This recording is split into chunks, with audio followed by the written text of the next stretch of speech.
Bismillahirrahmanirrahim. Assalamualaikum warahmatullahi wabarakatuh. Apa kabarnya anak-anak? Semoga hari ini kalian sehat selalu ya. Amin. Perkenalkan, nama Ibu Nida. Ibu adalah mahasiswi yang sedang melaksanakan kegiatan PPL di SD Plus Ar-Rahmat. Hari ini kita belajar bersama Ibu ya. Nah, sebelum memulai pembelajaran, alangkah baiknya kalian menyiapkan buku, alat tulis, dan pastikan kalian duduk dengan nyaman ya. Jika sudah, mari sama-sama kita membaca basmalah. Bismillahirrohmanirrohim. Nah, yuk sekarang kita simak pembelajaran hari ini ya. Ya anak-anak, hari ini kita akan belajar tematik kelas 5, tema 8, subtema 2, pembelajaran 4 sampai 6. Dengan kompetensi dasar 4 pelajaran yaitu PPKN, IPS, Bahasa Indonesia, dan IPA. Dengan kompetensi dasar sebagai berikut. Tujuan pembelajaran pada hari ini yang pertama, melalui kegiatan mengamati bacaan dan berdiskusi, siswa mampu membuat peta pikiran tentang usaha ekonomi yang dikelola kelompok dengan benar.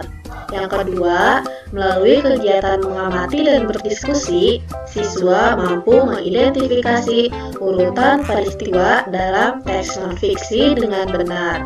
Yang ketiga, melalui kegiatan membaca, siswa mampu mengidentifikasi jenis-jenis usaha yang dikelola sendiri dengan benar.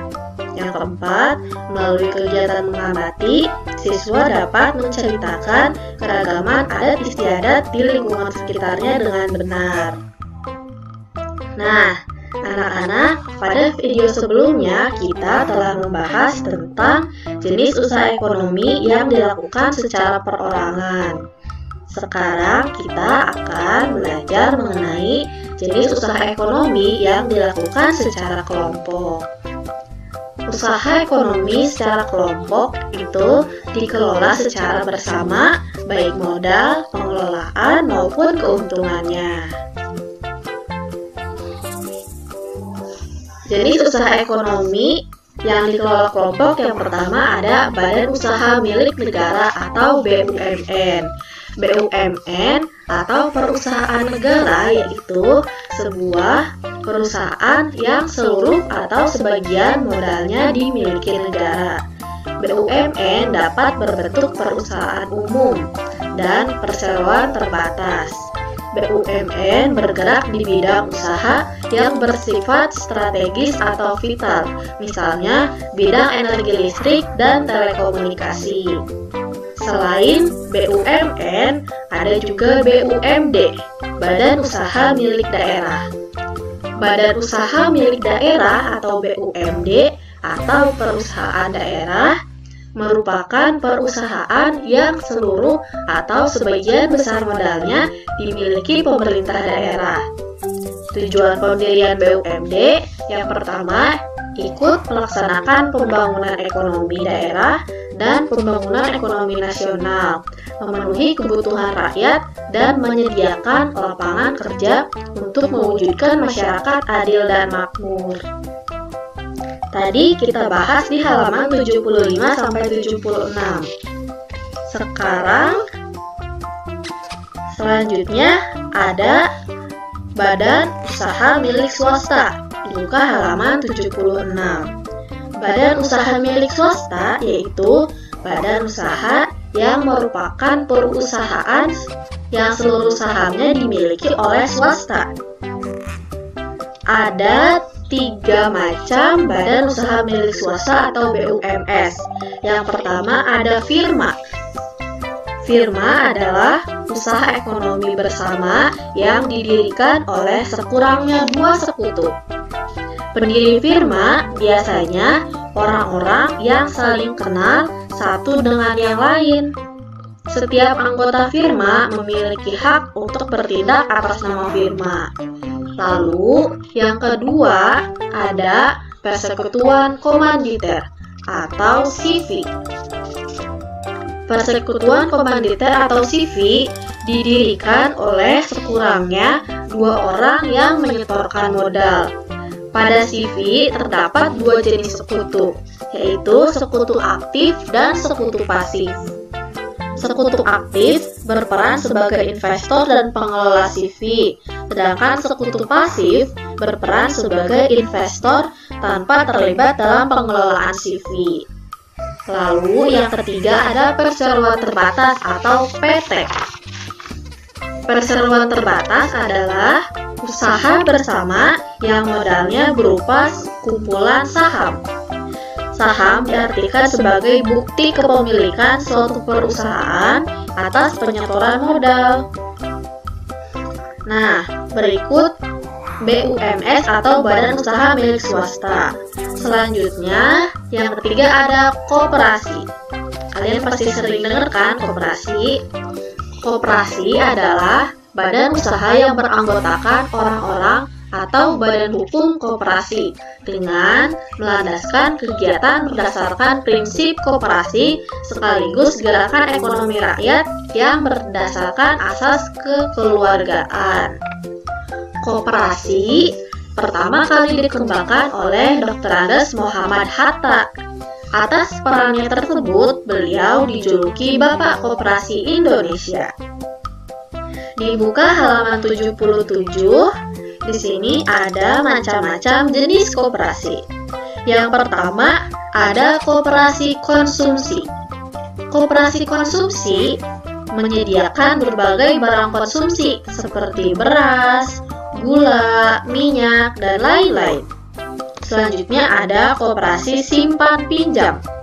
Koperasi simpan pinjam menyediakan layanan simpan pinjam. Selanjutnya ada koperasi produksi. Koperasi produksi menyediakan bahan baku produksi dan menyalurkan hasil produksi. Selanjutnya ada koperasi jasa. Koperasi jasa yaitu koperasi yang menyediakan layanan atau jasa tertentu bagi anggotanya. Contohnya seperti koperasi angkutan. Lalu yang terakhir ada koperasi serba usaha. Koperasi serba usaha yaitu koperasi yang mengelola berbagai jenis usaha, misalnya penyediaan barang konsumsi, simpan pinjam, penyediaan bahan baku, dan penyaluran hasil produksi. Contohnya seperti koperasi unit desa atau KDU. Nah, kita telah mengetahui berbagai macam usaha ekonomi yang dikelola kelompok. Sekarang kita akan sama-sama membuat peta pikiran. Judul peta pikirannya adalah usaha ekonomi yang dikelola kelompok. Tadi yang pertama, salah satunya ada firma. Di sini kita tulis pengertian dari firma. Lalu kita tulis juga ciri-ciri dari firma. Pengertian dari firma dan ciri-cirinya dari firma. Selanjutnya, ada lagi tadi kita sudah bahas koperasi. Di sini kita tulis pengertian dari koperasi dan ciri-ciri dari koperasi. Nah, peta pikiran ini kalian bisa buka di halaman 79 ya. Di sana ada peta pikiran yang kosong. Kalian bisa salin dari jawaban yang telah tampil di video. Lalu, ada lagi 3 jenis lagi usaha ekonomi yang dikelola kelompok. Ada badan usaha milik negara atau BUMN, ada persekutuan komanditer dan atau CV, dan ada lagi perseroan terbatas.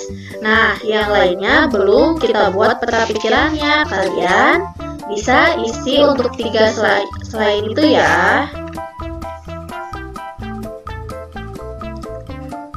Selanjutnya, kita buka halaman 80. Di sini ada teks mengenai tradisi rasulan di Gunung Kidul.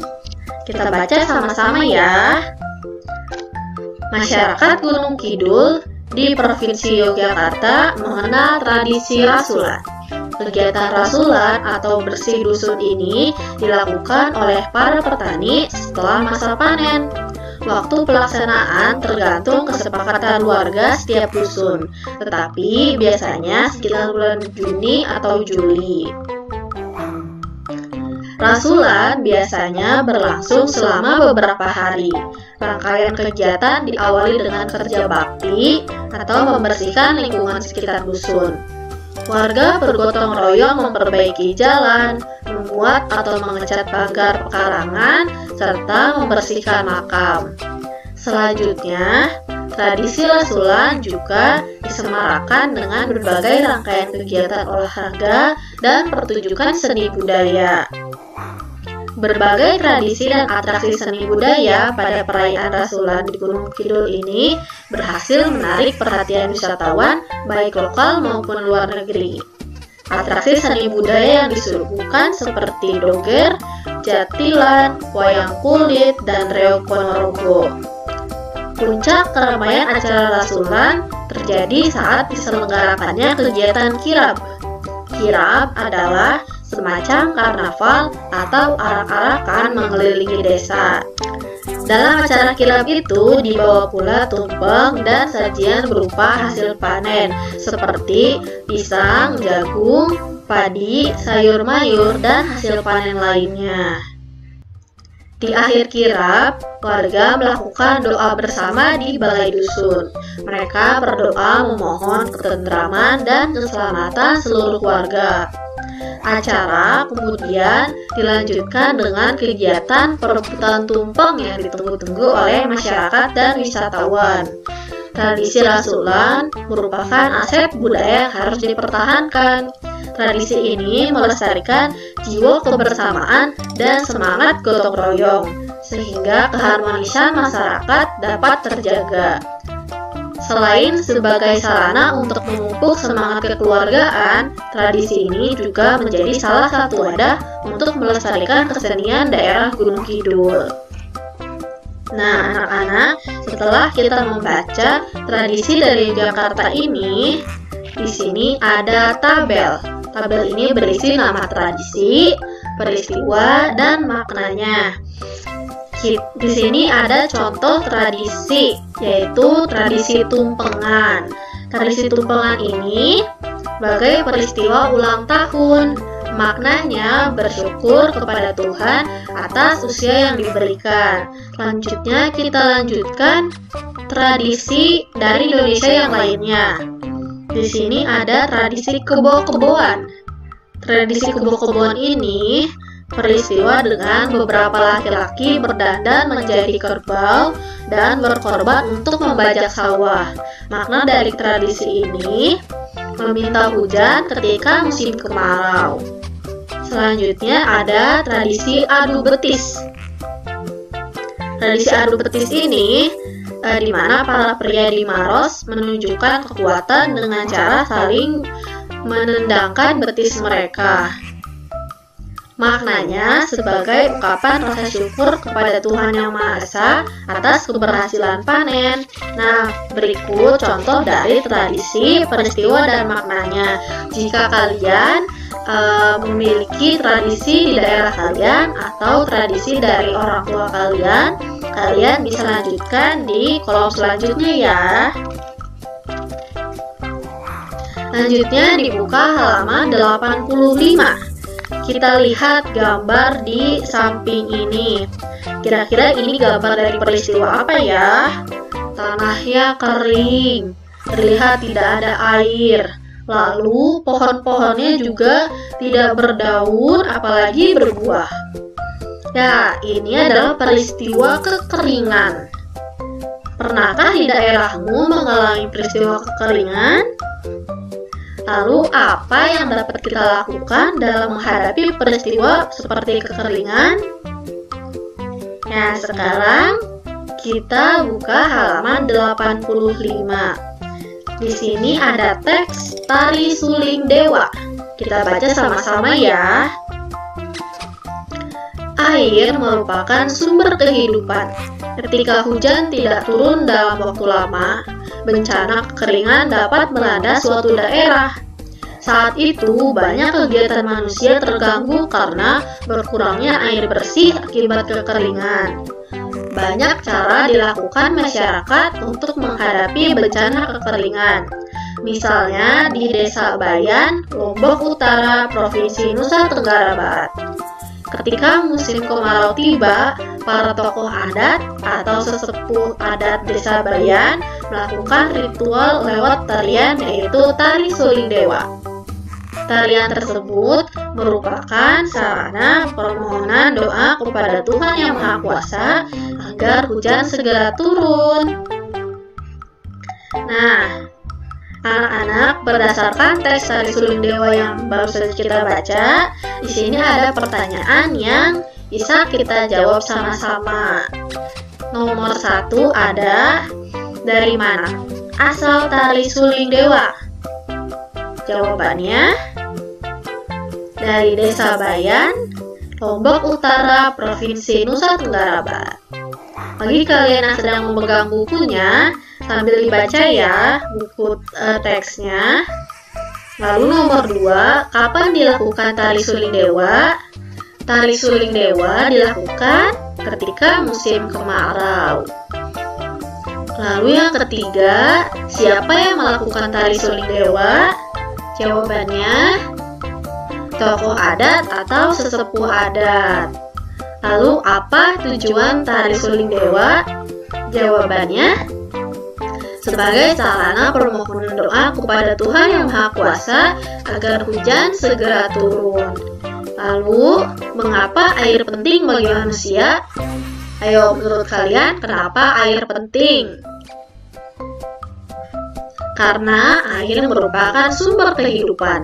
Kita butuh air untuk minum, menyiram tanaman, untuk masak, mencuci. Karena itu, air sangat penting bagi manusia. Ya, anak-anak, sekarang dibuka halaman 93. Di sini ada teks berita. Kita baca sama-sama ya. Judulnya, Anak PAUD Aceh tampilkan tarian Jawa untuk menunjukkan cinta tanah air. Yayasan Sukma Bangsa Biren di Aceh menggelar lomba seni tari kreasi Nusantara. Lomba ini diikuti oleh 9 grup tari dari pendidikan anak usia dini atau PAUD di Kabupaten Biren. Anak-anak dari PAUD tampil lucu dengan seragam unik. Penampilan mereka benar-benar menyedot perhatian ratusan pengunjung. Kebanyakan peserta lomba menampilkan tari daerah Aceh. Di antara peserta, ada yang menampilkan tari Ranu Lampuan, Bungo Jempa, dan tari Tarek Pukat. Namun, ada pula beberapa peserta menampilkan seni tari dari provinsi lain di Indonesia. Salah satu di antaranya ini PAUD Tun Sri Lanang. Anak-anak dari PAUD Tun Sri Lanang menyuguhkan tari Cublak-Cublak Suwong dari Jawa. 7 anak laki-laki menyajikan tarian. Mereka mengenakan kostum yang sederhana. Namun, gaya kocak anak-anak dalam menampilkan tarian berhasil memukau para penonton. Kita ingin menampilkan sajian yang berbeda. Kita juga ingin menunjukkan kebinekaan tari Indonesia, kata Ibu Surya Murni, pendidik pada PAUD Tun Sri Lanang. Menurut Ibu Surya Murni, anak usia PAUD seharusnya diperkenalkan dengan keragaman suku bangsa agar bisa melestarikan kelak. Tanpa mengesampingkan kearifan lokal, sewajarnya anak-anak ditanamkan rasa cinta tanah air dengan aneka ragam suku dan budaya yang ada di Indonesia, tambah Ibu Surya Murni. Lomba seni tari kreasi anak-anak PAUD merupakan pendekatan dasar agar anak cinta budaya bangsanya. Semoga ke depan banyak pihak yang menyelenggarakan acara lomba tari agar mendukung upaya mewarisi budaya-budaya Nusantara. Acara lomba tari sekaligus sebagai ajang kreativitas anak usia dini agar tampil percaya diri di hadapan banyak orang. Nah, anak-anak, Ya, materi kita selesai sampai di sini. Sekarang sok istirahat dulu. Kalian perbaiki lagi duduknya ya. Kita beranjak ke tugas. Tugas yang pertama, kalian buka lagi halaman 79. Di sana ada peta pikiran yang tadi sempat kita bahas. Peta pikiran berjudul usaha ekonomi yang dikelola kelompok. Tugas kalian yaitu menyalin peta pikiran yang tadi telah ditampilkan di video. Ada 2 yang sudah dibahas, lalu melanjutkan 3 poin lainnya yang masih kosong, yaitu ada BUMN, CV, dan perseroan terbatas yang bisa kalian isi ya. Yang tidak memegang buku tematiknya, kalian bisa menggambarnya sendiri dan menulisnya di buku tulis. Lalu tugas yang kedua di halaman 94. Nah, di halaman 94 kalian jawablah pertanyaan berdasarkan teks yang tadi baru saja kita baca, yaitu mengenai anak PAUD Aceh tampilkan tarian Jawa untuk menunjukkan cinta tanah air. Teks tersebut ada di halaman 93 sampai 94. Ada 6 soal yang harus kalian isi.